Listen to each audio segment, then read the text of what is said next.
Hello, the management of Manchester United. Thank you for clicking on this link. Um, I'm glad to be speaking to you today through this video. So, as you saw in my pitch email, this video will be dedicated into helping solve two of your major issues, which in turn will hopefully make you the best team in the world once again. And to achieve this, I use two research methods, which are the business model canvas and the SWOT analysis. And the findings that come from these two research methods will help us arrive at the conclusions. So, to begin with, the business model canvas is a very detailed breakdown of your organization's operations, everything that's going on. So if we look at the key partners, you have companies like Adidas and DHL. For example, Adidas is the partner that provides you with the kits, all the match day related items that the players need. Other sponsors also there to help you with other activities like Malaysia Airlines, they help you with your flights. When it comes to key activities, it's all about the elite football performance, as well as the commercial partnerships and sponsorships, which will also be key, as we see in another section, for the revenue streams. And another key activities include also player scouting and development, as well as the maintenance of the stadium and broadcasting and media. If we look at the key resources, you have a global fan base, which is probably one of the biggest things you can leverage, as well as I mentioned again, commercial partnerships, the infrastructure, and also the youth academy and the digital presence, which is very important in this century, where most of the time, most of your fans are following your team's performances from social media. Now, if we look at the value proposition, again, it's to be the best team in the world, and the aim I have today is also to propose two things that will help you become the best team in the world in the coming future. As for the customer segments, the most important one, I think, the one that kind of keeps the club alive, is the fanatics, the people who show up to the stadium to support the team, because their presence increases the morale of the players, which increases the revenue. Because if the team performs better, you'll get bonuses, and bonuses will help you further invest in the team's development. When it comes to customer relationships, it's always about, in this century, social media engagement and maintaining the brand, trying to show everyone that you're still aiming to be the best. When it comes to the cost structure, it's all about employee salaries. It's a massive amount of money being spent on that, which is £300 million. Other operating expenses include £170 million, and the matchday costs are also £100 million. And also for player acquisitions, the total debt is £470 million, and that debt will also be mentioned again in the SWOT analysis because it's an important problem that I think we should address.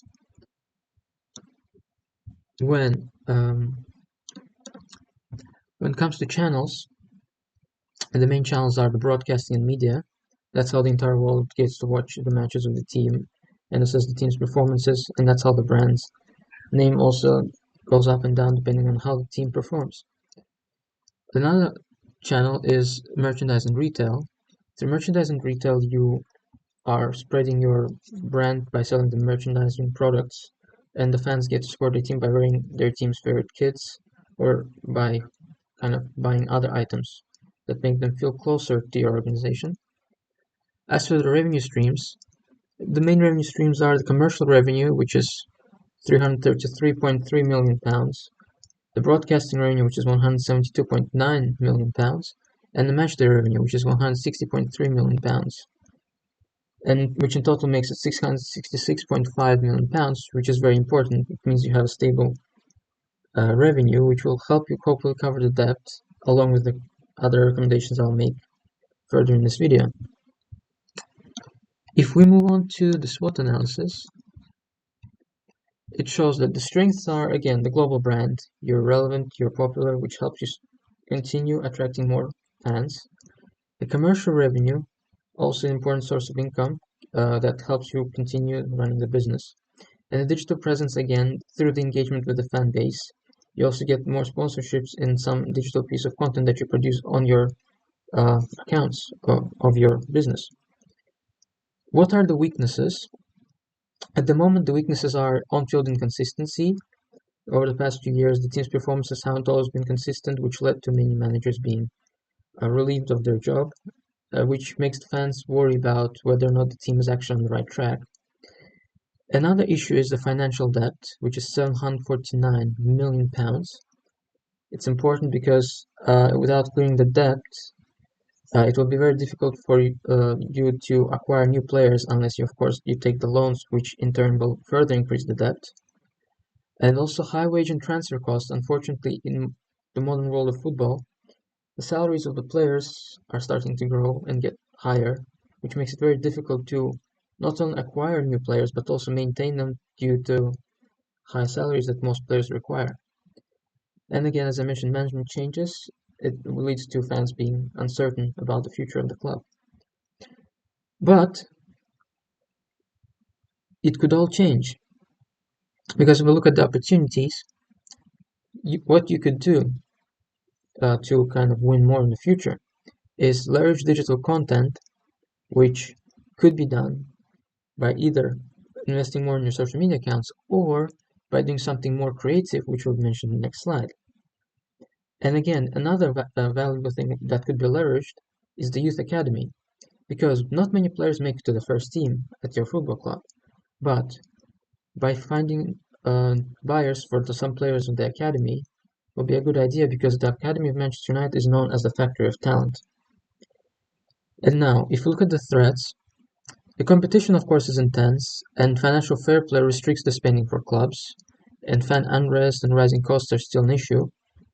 But I think if we focus on the opportunities, we'll be able to figure out how we're going to solve these issues moving forward. And the solution is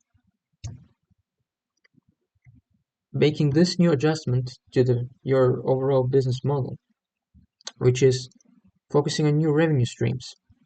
In addition to the already present revenue streams, you of course will add a more aggressive sales of academy players, which will generate further revenue, as well as content creation, which is a new creative and highly innovative solution, which is partnering with movie studios and streaming platforms in order to create the Manchester United cinematic universe. Now, why do I think it's a good idea? It is a good idea because in this case, you don't have to put much effort financially. All you have to do is sell your brand name and history in order for the movie studios to make new content out of it. It's basically like the book writer sells the rights to adapt their work to the movie studios, but in this case, the work that is being adapted is the history of Manchester United. So I think it will be a very valuable way to make a lot of income as well as attract more fans to your club because the movies and TV shows that are being made by those studios will make people wonder what kind of club is this? Why do they have so many movies and shows made about them? Why do they have an entire universe dedicated to them in the cinematic world? So yes, I think due to the revenue coming from this, the debt will be covered in the coming future. So yes, that's all from me. Thank you for your attention.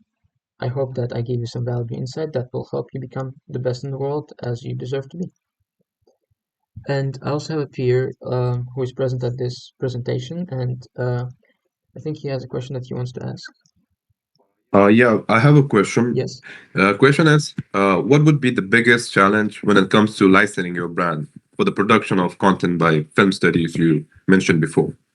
So the biggest challenge that is going to be present is making sure that the studios that adapt the history of Manchester United Football Club into movies and TV shows do not damage the image of the brand and make sure that the brand itself is portrayed in a positive light. I think that's going to be the biggest issue because sometimes movie makers can take creative liberties and those creative liberties could lead to issues like damaging the reputation of the football club. So as long as that is maintained through, I think, precisely allocating what could be said and not be said about the club in movies through contracts and agreements with those studios, I think this issue could be resolved. Are there any more questions? No, thank you. Okay, I got thank my you very question. much. That is all for now. I hope you Yeah. enjoyed it and hope to receive follow up on this video soon.